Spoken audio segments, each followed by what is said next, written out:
Welcome to the university academy YouTube channel. तो students, last video में हमने study कर लिए थे शिफ्ट रजिस्टर लाइक सीसो, सीपो, पीसो एंड पीपो। ये सब हमने डिस्कस कर लिए थे। अब हम पढ़ने जा रहे हैं उसमें आगे का topic, that is universal shift register. तो नाउ आवर टॉपिक इज़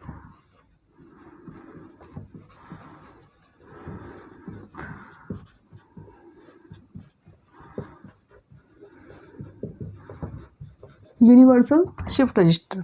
ठीक है, अब देखिए क्या होता है कि अब अलग अलग पर्पज़ के लिए आपको अलग अलग रजिस्टर की नीड है। जैसे कि यदि आपको डेटा को राइट में शिफ्ट करना है तो आपको राइट शिफ्ट रजिस्टर चाहिए। ठीक है, यदि आपको लोडिंग करनी है डेटा में तो आपको पैरेलल वाला रजिस्टर चाहिए, पीपो, है ना, जो बताया था मैंने आपको, parallel in parallel out shift register. ठीक है, या फिर आपको डेटा को राइट में लेफ्ट में शिफ्ट करना है तो लेफ्ट शिफ्ट रजिस्टर चाहिए। तो क्यों ना हम एक ऐसा रजिस्टर स्टडी करें जिसमें सारे ऑपरेशन एक साथ हो रहे हों, है ना।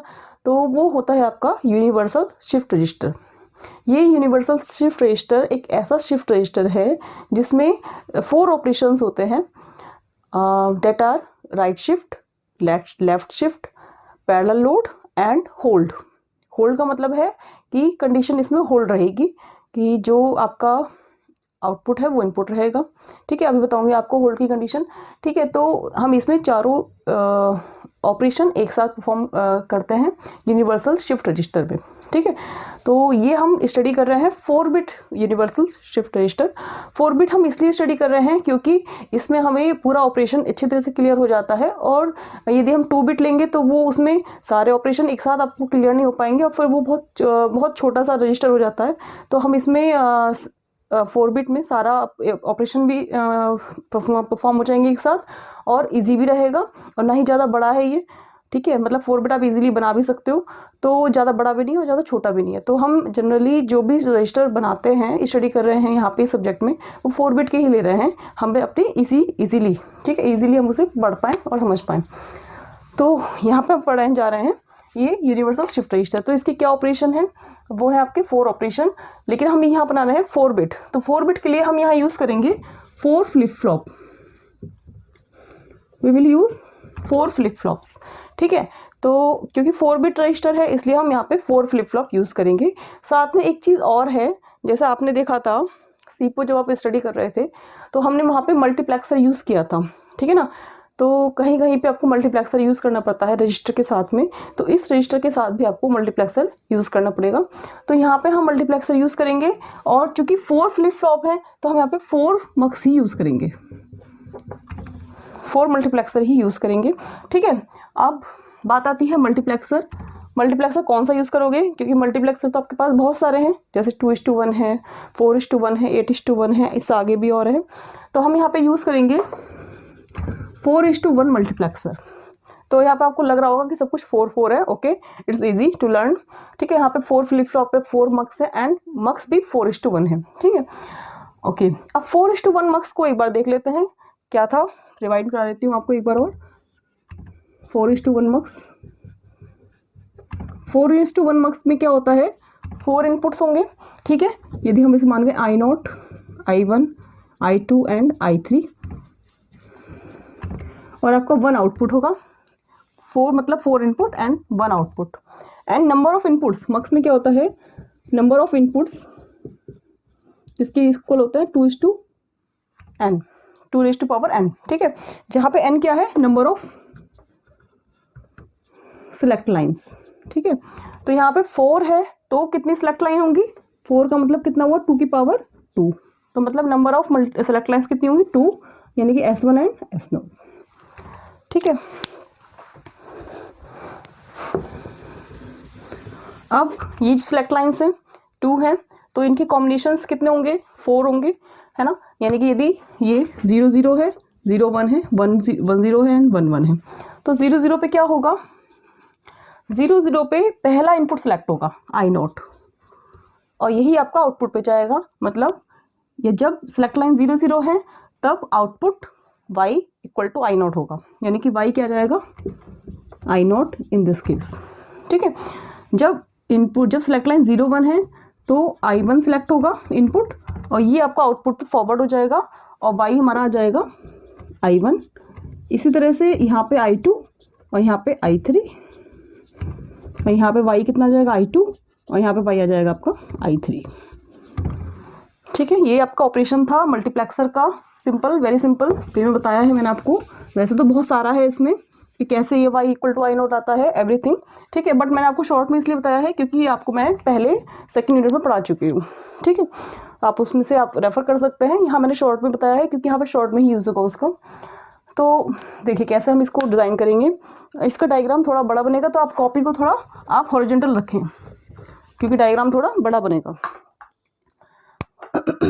तो आपका है कितने फ्लिप फ्लॉप है? 4 फ्लिप फ्लॉप है।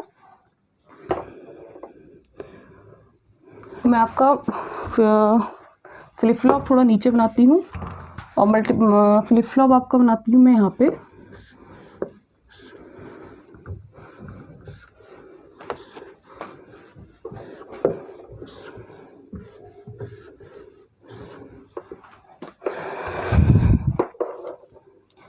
ये फ्लिप फ्लॉप है आपके और यहाँ पे आपका आ गया मल्टीप्लेक्सर।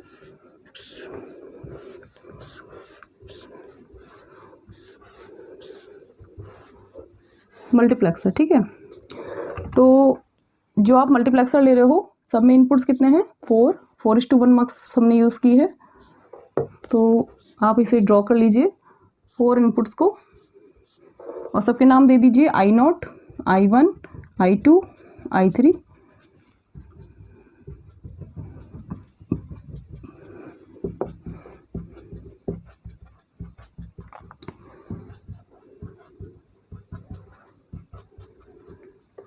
अब देखिए आउटपुट क्या होगा। आउटपुट मैं यहाँ पे प्रेजेंट कर रही हूँ क्योंकि मुझे यहाँ पे कनेक्शन करना है, तो मैं आउटपुट को यहाँ ना शो करके यहाँ ले रही हूँ। एक ही बात है वो, तो कहीं पे भी ले लो आप। चारों के आउटपुट मैंने यहाँ पे ले लिए y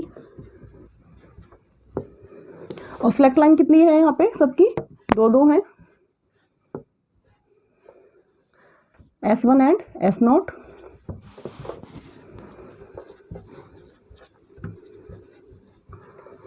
S1 को आप सबको एक साथ कनेक्ट कर दो क्योंकि एक ही वैल्यू है, जो भी वैल्यू रहेगी वो सभी मक्स में एक साथ एक ही वैल्यू जाएगी। यानी कि S1 S0 की वैल्यू यदि 0 0 है तो सारी मल्टीप्लेक्सर्स पे वैल्यू 0 0 ही जाएगी। ठीक है, इसी तरह से S0 को आप कनेक्ट कर दो।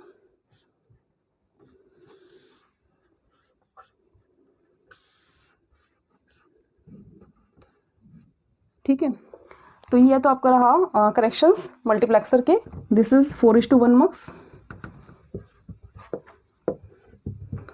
यहाँ आपकी फ्लिप फ्लॉप में यूज करूंगी D flip flop.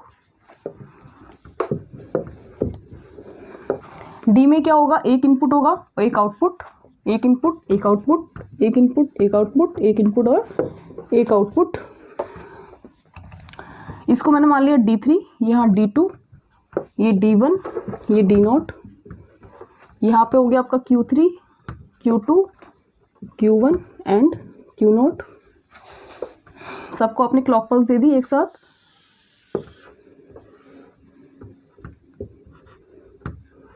Positive edge triggering दे रहे हैं आप। ठीक है, अब देखिए कनेक्शन कैसे करना है आपको, कुछ तो रिमेंबर करना ही पड़ेगा ऑब्वियसली। ठीक है, ये सारी मल्टीप्लेक्सर्स के आउटपुट यानी कि वाई क्या होंगे? कनेक्ट होंगे इसके इनपुट से। क्या बोला मैंने? मल्टीप्लेक्सर्स के आउटपुट कनेक्ट होंगे डी फ्लिप फ्लॉप के इनपुट से। यानी कि आपको कनेक्शन करना है लाइक दिस।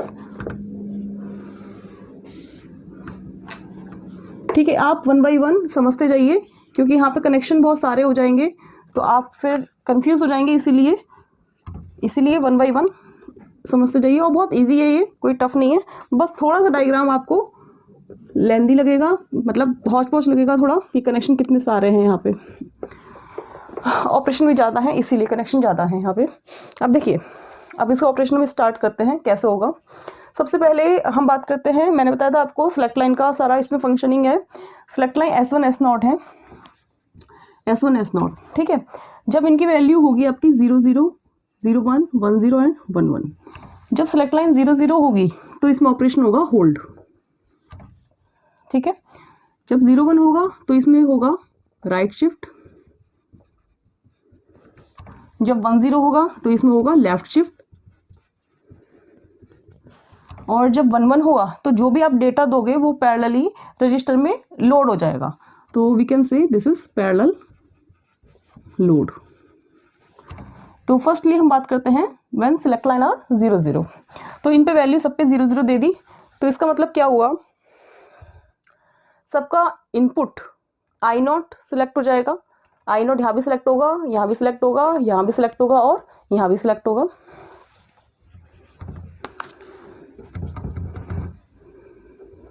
ठीक है, आई नॉट सबका सिलेक्ट हो जाएगा और वाई पे क्या आ जाएगा, आई नॉट ही आ जाएगा, यानी कि जो आई नॉट है वही आपका वाई पे आ जाएगा। यानी कि आई नॉट कहाँ जा रहा है, इस डी फ्लिप फ्लॉप के इनपुट पे जा रहा है। इसका मतलब ये हुआ कि सिलेक्ट लाइन जैसे ही 0 0 होगी वैसे ही डी फ्लिप फ्लॉप के इनपुट पे क्या पहुंचेगा, आई नॉट, पहला इनपुट। ठीक है, आई नॉट पहुंच जाएगा यहाँ पर, आई नॉट कहाँ पहुंच जाएगा, D1 पे, आई नॉट कहाँ पहुंच जाएगा, D नॉट पे। ठीक है, सभी डी फ्लिप फ्लॉप के इनपुट पे पहुंच जाएगा I naught when select line are 0 0। ठीक है, तो हमें दिखाना है ऑब्वियसली कंडीशन होल्ड। होल्ड का मतलब क्या होता है, आप समझिए ध्यान से। होल्ड का मतलब होता है कि जो फ्लिप फ्लॉप में है ना, फ्लिप फ्लॉप में जो नेक्स्ट स्टेट है वही प्रेजेंट स्टेट है, मतलब चेंज नहीं हो रहा। आपने वैल्यू दी, इनपुट दिया, क्लॉक पल्स दी, जो आउटपुट आया दिस इज प्रेजेंट स्टेट, और आपने दोबारा क्लॉक दी। ठीक है, दोबारा क्लॉक दी तो फिर से वही आपका आउटपुट आ गया, यानी कि present state and next state both are equal. ठीक है, तो दिस इज होल्ड, होल्ड हो गया। ठीक है, कोई चेंज नहीं हो रहा, जो आउटपुट पहले था वही आउटपुट नेक्स्ट टाइम आ गया। ठीक है, तो जो आउटपुट पहले था वही आपका नेक्स्ट टाइम आ गया।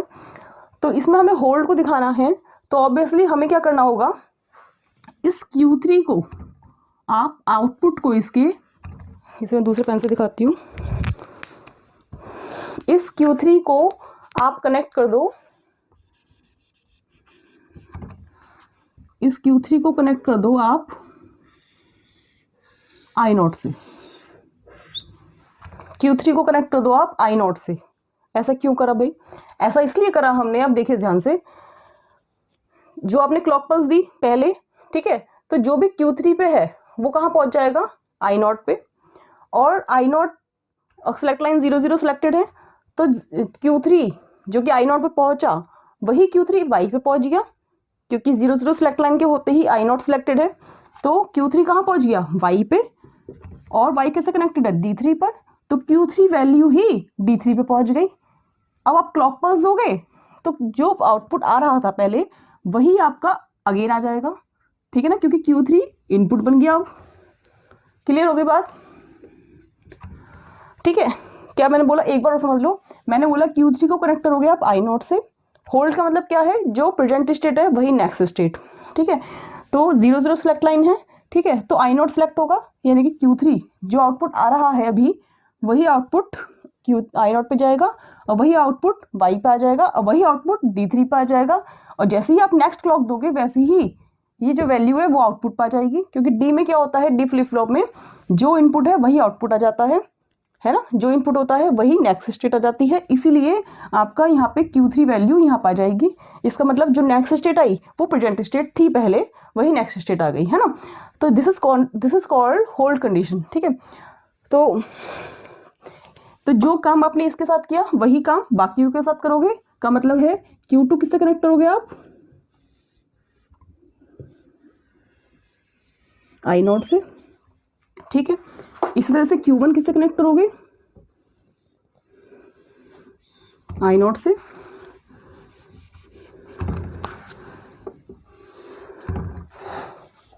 इसी तरह से इसका भी Q0 किससे कनेक्ट करोगे,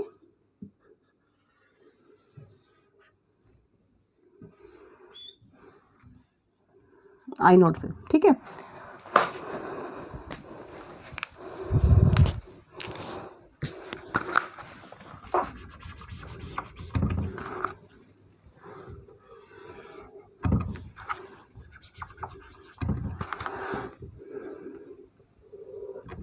ठीक है, ये बात समझ में आ गई आपको सबको, होल्ड क्या कंडीशन है। अब नेक्स्ट देखिए when select line are 0 1।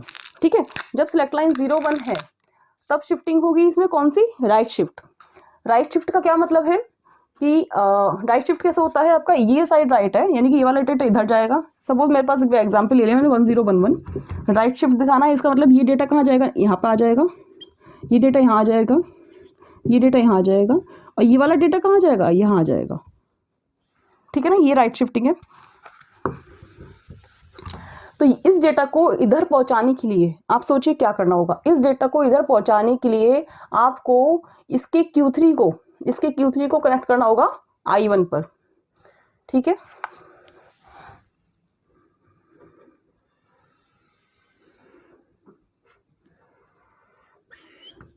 Q3 को कनेक्ट करोगे आप I1 पर। क्यों, ऐसा क्यों करा? Q3 को जब आप यहाँ इसकी वैल्यू Q3 की यानी कि वाली वैल्यू कहाँ दे रहे हो, I1 पे दे रहे हो, और सिलेक्ट लाइन कौन सी है अब 01 होते ही आउटपुट कौन सा आएगा, y इक्वल टू I1 आएगा। तो यानी कि Q3 क्या आ जाएगा, y क्या जाएगा, Q3 आ जाएगा। Q3 की वैल्यू कहाँ जाएगी, y पे आ जाएगी, और y किससे कनेक्टेड है, D2 से।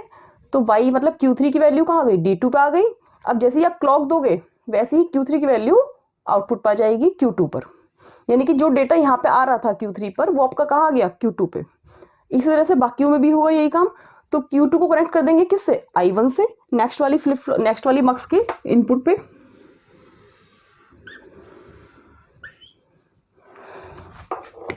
इसी तरह से Q1 को कनेक्ट कर देंगे I1 पे, और इसके Q0 को किससे कनेक्ट करेंगे, इसके I1 से। ठीक है ना, क्योंकि ये वाली वैल्यू क्या आ जाएगी, यहाँ आएगी। तो इधर से ले लेती हूँ मैं,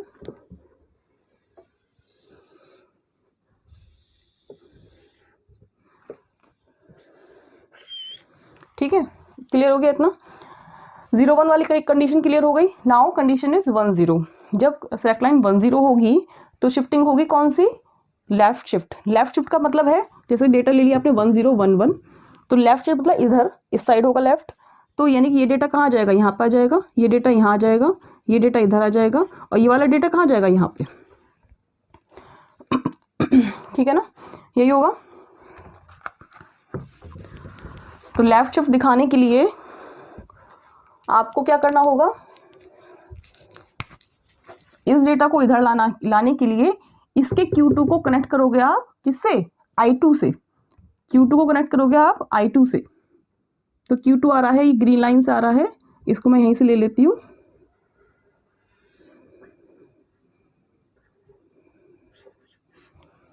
मैंने कनेक्ट कर दिया I2 से, क्लियर हो गया। इस Q2 को कनेक्ट कर दिया मैंने किससे, I2 से। क्यों, जैसे ही सिलेक्ट लाइन 10 होगी वैसे ही I2 सिलेक्ट होगा। I2 सिलेक्ट का मतलब है कि y पे क्या जाएगा, I2 आ जाएगा, मतलब y पे क्या जाएगा, Q2 आ जाएगा। तो Q2 कहाँ आ गया, D3 पर, इनपुट पे आ गया। अब जैसे ही आप इसे क्लॉक दोगे वैसे ही Q2 वैल्यू यहाँ आ जाएगी Q3 पर, यानी कि ये वाला डेटा कहाँ आ गया, Q3 पे। तो ये वाला डेटा इधर आ गया है ना, लेफ्ट में शिफ्ट हो गया। इसी तरह से बाकियों को भी करना है। Q1 को किससे कनेक्ट करेंगे, इसके I2 से।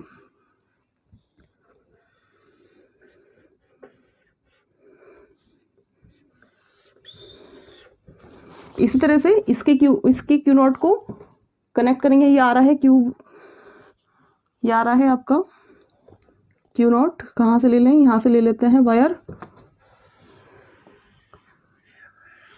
I2।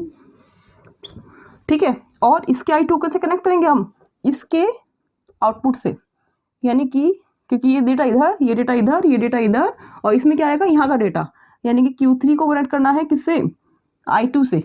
तो आप कैसे कनेक्ट करोगे, यहाँ से ले लो Q3 को,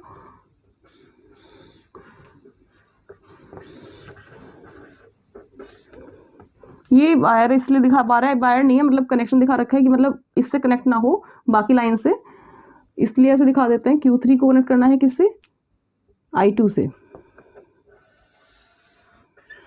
ठीक है, समझ में आ गया होगा आपको सब चीज़ें।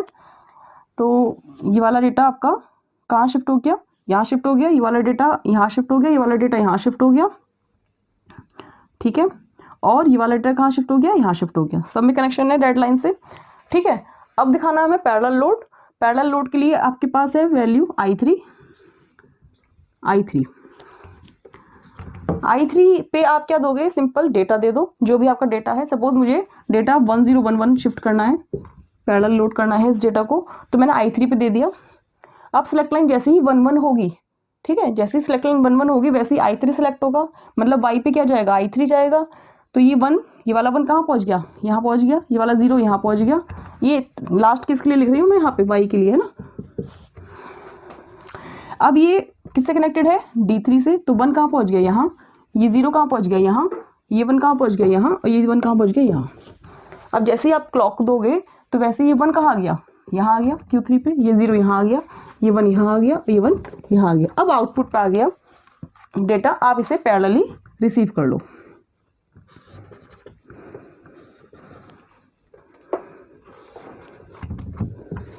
तो ये आपका आ गया parallel output and this is parallel inputs. तो आई होप क्लियर हो गया होगा। यूनिवर्सल शिफ्ट रजिस्टर कॉम्प्लेक्स लग रहा होगा थोड़ा सा डायग्राम, बट यदि आप समझोगे इसे एक बार तो आप इजीली बना लोगे इसे।